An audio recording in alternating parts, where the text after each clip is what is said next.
Hello friends, welcome to my channel. आज SBI focus के साथ Mirae asset emerging blue chip इन दोनों के बीच कंपैरेटिव एनालिसिस करना चाहूँगा। एसबीआई फोकस जो है मल्टी कैप कैटेगरी में आता है, लेकिन वो फोकस्ड कैटेगरी में भी आता है। On the other hand Mirae asset emerging blue chip एक large and mid cap category में है। Large and mid cap and multi cap दोनों ही लार्ज एंड मिड कैप में इन्वेस्ट करता है, लेकिन एक डिफरेंस है। मल्टी कैप 65% इक्विटीज में इन्वेस्ट करता है, लार्ज मिड स्मॉल मिलाकर, लेकिन लार्ज एंड मिड कैप जो है 35% लार्ज कैप में इन्वेस्ट करता है, 35% मिड कैप में इन्वेस्ट करता है। अगर आप बेंचमार्क कंपैरिजन करोगे तो एनएससी का टॉप 500 शेयर हो गया निफ्टी 500, उसमें से टॉप 100 होता है लार्ज कैप, नेक्स्ट 150 होता है मिड कैप, नेक्स्ट 250 होता है स्मॉल कैप। मल्टी कैप जो है वो निफ्टी 500 को बेंचमार्क मानता है। लार्ज एंड मिड जो है वो Nifty 100 plus mid cap 150, Nifty 250 को बेंचमार्क मानता है। एंड फोकस्ड कैटेगरी का फंड जो होता है वो 30 स्टॉक मैक्सिमम रख सकता है, and as a multi cap इसको 65% इक्विटी में रखना होगा, तो इसका पार्ट स्टॉक एलोकेशन ज्यादा होगा। अगर आप टॉप 5 होल्डिंग को चेक करोगे तो क्लियर हो जाएगा।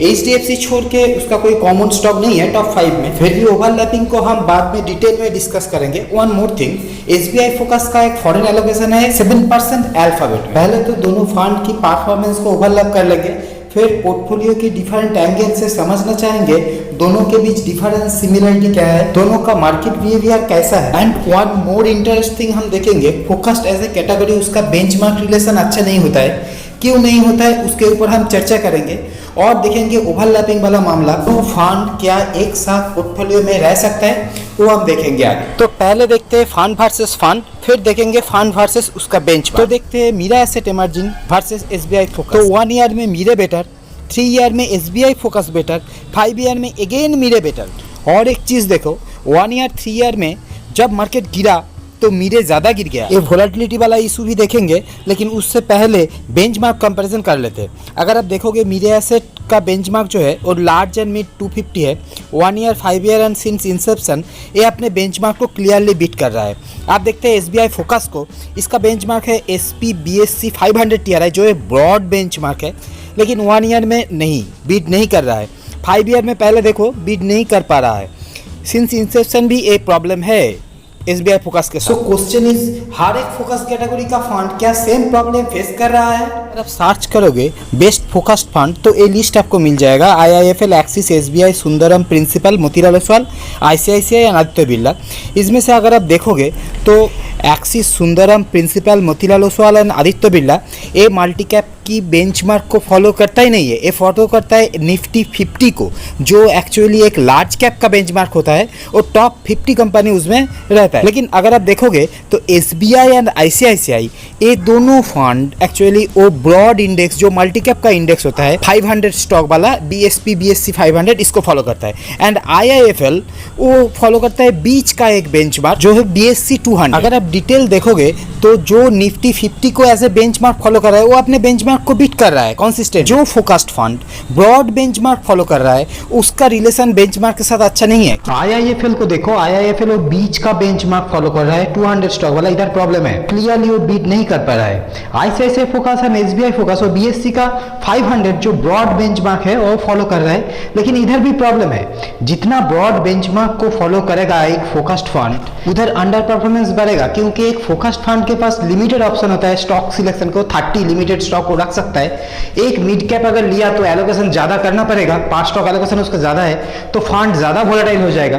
तो फंड मैनेजर एक लार्ज कैप बायस पोर्टफोलियो अप्रोच करेगा, इसलिए ज्यादातर फंड निफ्टी 50 जो एक लार्ज कैप का बेंचमार्क होता है उसको अपना बेंचमार्क मान के चल रहा है, क्योंकि एक ब्रॉड बेंचमार्क ज्यादा वोलेटाइल होता है। इधर आप देखो निफ्टी 250 या निफ्टी 100, निफ्टी 250 मीरे का बेंचमार्क है, और निफ्टी 500 तो एसबीआई फोकस का बेंचमार्क नहीं है, लेकिन एसपी बीएससी 500 उसका बेंचमार्क है। इधर आप देखो 500 स्टॉकों का जो बेंचमार्क होता है वो ज्यादा वोलेटाइल है, जब मार्केट ऊपर जाता है तो वो ज्यादा ऊपर चला जाता है। सिमिलरली जब मार्केट गिरेगा तो ये ज्यादा गिर जाएगा। वन मोर कंपैरिजन देखो, निफ्टी 200 के साथ बीएससी 500, इधर जो ब्रॉड बेंचमार्क है बीएससी 500, जब मार्केट गिरता है बीएससी 500 ज्यादा गिरता है, वोलेटिलिटी दिखा रहा है, लेकिन जब मार्केट ऊपर जा रहा है तब निफ्टी 200 बेटर परफॉर्म कर रहा है। ये प्रूव करता है ज्यादा रिस्क लेने से ज्यादा रिटर्न नहीं बनता है। अब देखते हैं रिटर्न एनालिसिस। दोनों फंड के कैटेगरी बिल्कुल डिफरेंट है। एसबीआई फोकस एक मल्टी कैप है, मीरे एसेट इमर्जिंग एक large and mid cap category का फंड है। लेकिन देखो कैटेगरी के कंपैरिजन में 1 ईयर 3 ईयर 5 ईयर में दोनों ही फंड अपने कैटेगरी को बीट कर रहा है। यार मीरे के साथ एसबीआई SBI फोकस के कंपैरिजन अगर करोगे तो 1 ईयर में SBI फोकस बेटर कर रहा है, लेकिन मेरे 3 और 5 ईयर में SBI फोकस से बेटर परफॉर्म कर रहा है। बेटर परफॉर्म करने के लिए आपको रिस्क ज्यादा लेना पड़ेगा, वो हम देखेंगे बाद में रिस्क रेशियोज में। उससे पहले कुछ जनरल इंफॉर्मेशन देख लेते हैं। AUM एसेट अंडर मैनेजमेंट दोनों का बिल्कुल सेम है, आसपास है। मीरे को मैनेज करता है नीलेश सुराना के साथ अंकित जैन, SBI को मैनेज करते हैं श्रीनिवासन जी। बेंचमार्क जो है निफ्टी लार्ज एंड मिड 250 है मीरे का, और ब्रॉड बेंचमार्क 500 स्टॉक वाला वो है BSE 500 और SBI फोकस का। क्रिसिल ने मीरे को 5 स्टार रैंक दिया है, लेकिन SBI फोकस को 4 स्टार। एक्सपीरियंस रेशियो दोनों का आसपास है। टर्नओवर देखो मीरे का ज्यादा है, SBI फोकस का कम है, लेकिन सेबी का एक न्यू रूल आया है, मल्टी कैप का experience ratio, turnover ratio, volatility बढ़ेगा। लेकिन उसके पहले हम पोर्टफोलियो के दूसरे एंगल से पोर्टफोलियो के अंदर घुसना चाहेंगे, देखना चाहेंगे नंबर ऑफ स्टॉक के हिसाब से पोर्टफोलियो कंस्ट्रक्शन।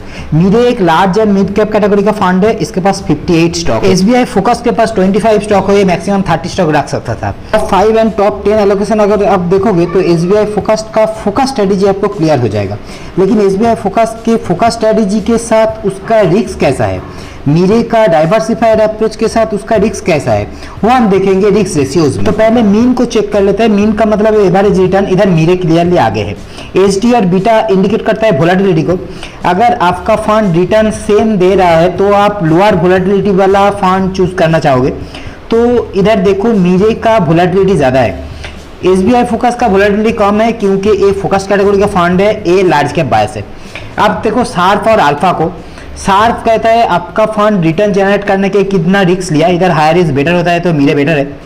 अल्फा देखो, अल्फा कहता है अगर आपका बेंचमार्क 0 रिटर्न देगा तो आपका फंड कितना रिटर्न जनरेट कर सकता है। दोनों का वैल्यू बिल्कुल आसपास है, लेकिन फिर भी मीरे बेटर है। अब एक तीसरे एंगल से पोर्टफोलियो को देख के पोर्टफोलियो को समराइज करना चाहेंगे, फिर ओवरलैपिंग वाला इशू को ऊपर फोकस करेंगे। अगर आप देखोगे large cap, mid cap, small cap में एलोकेशन, मीरे एक mid and small cap bias fund है कंपैरेटिवली। SBI एक लार्ज कैप बायस फंड है, क्योंकि SBI तो फोकस फंड है तो इसको फोकस स्ट्रेटेजी लेना पड़ा। मीरे एक डाइवर्सिफाइड पोर्टफोलियो अप्रोच के साथ मिड कैप एलोकेशन ज़्यादा किया, इसलिए इसका SD बीटा बढ़ गया, ये ज़्यादा वोलेटाइल हो गया, और 1 ईयर एंड 3 ईयर के चार्ट में वही आपको दिख रहा था। अब ओवरलैपिंग वाला इशू के ऊपर फोकस करना चाहेंगे। टॉप 5 होल्डिंग में हमने देखा था HDFC बैंक को छोड़ के और कोई स्टॉक के ओवरलैपिंग नहीं था, लेकिन ओवरलैपिंग को आप डिटेल में अगर देखोगे तो HDFC बैंक के बाद भारतीय Airtel, state bank, Maruti, Kotak करके कॉमन स्टॉक है 7 एंड 18% पोर्टफोलियो टोटल ओवरलैपिंग है, जिसको आप ज़्यादा ओवरलैपिंग तो कह नहीं सकते हो। अब चीज़ों को समराइज करना चाहेंगे। SBI फोकस जो है एक लार्ज कैप बायस फोकस स्ट्रेटेजी का फंड है। टॉप 5 टॉप 10 एलोकेशन में वो क्लियर होता है, इसीलिए इसका SD बीटा कम है, लोअर वोलेटाइल फंड है, लेकिन इसका मीन भी कम है। और ब्रॉड बेंचमार्क को फॉलो करने वाला हर एक फोकस फंड की तरह इसका भी बेंचमार्क रिलेशन अच्छा नहीं है। ऑन द अदर हैंड मीरे को देखो, मीरे एक डाइवर्सिफाइड अप्रोच वाला मिड कैप बायस एक फंड है, इसीलिए इसका SD बीटा ज़्यादा है, ये ज़्यादा वोलेटाइल है। ये मीन भी ज़्यादा जनरेट कर रहा है, एवरेज रिटर्न इसका बेटर है। एंड दोनों की पोर्टफोलियो में ओनली 18% ओवरलैपिंग है, 7 कॉमन स्टॉक है। ये था आज का एनालिसिस। अगर आपको अच्छा लगा तो लाइक सब्सक्राइब जरूर कर लेना, and thank you for watching.